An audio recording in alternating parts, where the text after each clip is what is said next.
E aí, pessoal, tudo bem?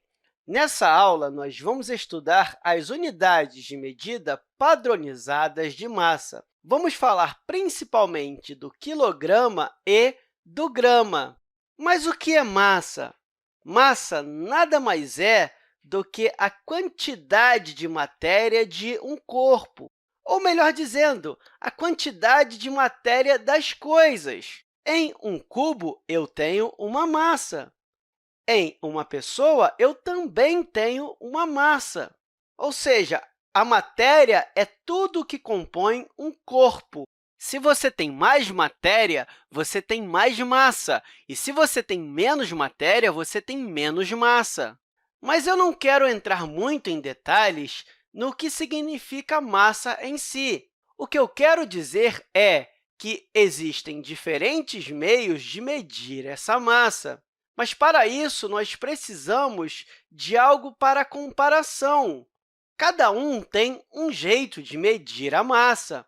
Eu posso utilizar o meu padrão, você o seu padrão, e, para tudo isso não virar uma bagunça, foi necessário criar unidades de medida padronizadas de massa, ou seja, serve para você, serve para mim, serve para todo mundo. E as principais unidades são o quilograma, que nós abreviamos como kg, e o grama, que nós abreviamos somente com g. Provavelmente, você já observou essas unidades no seu dia a dia, quando você vai no mercado comprar legumes, como, por exemplo, a cenoura. A cenoura não tem um preço específico. Isso porque o preço dela varia de acordo com a sua massa. Então, você olha para o preço da cenoura e você geralmente vê algo desse tipo. É claro que esse preço pode variar de mercado para mercado, mas o que eu quero dizer aqui é que o preço da cenoura não é dado pela quantidade de cenouras que você coloca, mas sim pela quantidade de massa. Geralmente, o preço vem com esse kg aqui, que significa que é o preço de 1 quilograma. Às vezes, você pode ver o preço do grama. O queijo, geralmente, aparece o preço de 100 gramas. Vamos dizer que seja R$ 2,50 100 gramas. Claro, alguns mercados fazem isso para chamar a atenção do cliente. Então, às vezes, essa massa pode ser representada por quilograma ou por grama. E é importante você saber que tem uma relação entre essas unidades. 1 quilograma é igual a 1.000 gramas. Isso significa que, se eu quisesse saber quanto é o quilo do queijo, eu teria que colocar 10 pedacinhos de 100 gramas de queijo desse jeito aqui, e depois eu teria que fazer uma soma desses 10 queijos, ou seja, 100 gramas 10 vezes. E 100 gramas 10 vezes é a mesma coisa que 1.000 gramas, que é a mesma coisa que 1 quilo.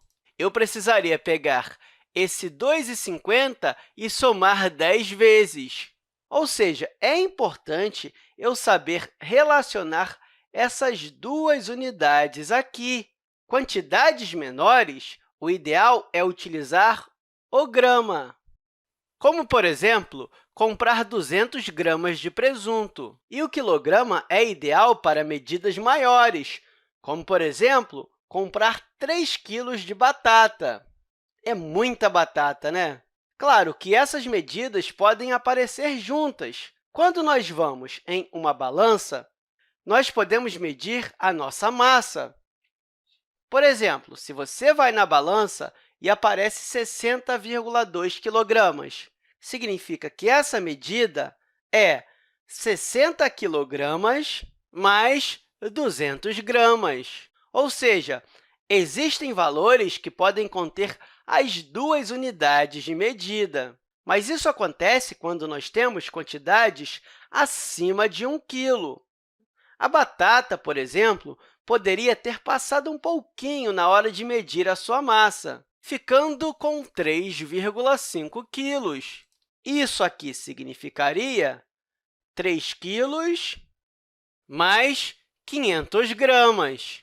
Então, é importante você entender o que é massa e saber que existem unidades de medida padronizadas que nós utilizamos no nosso dia a dia. Além disso, é importante você saber relacionar o quilograma e o grama. E eu espero que essa aula tenha te ajudado e até a próxima, pessoal!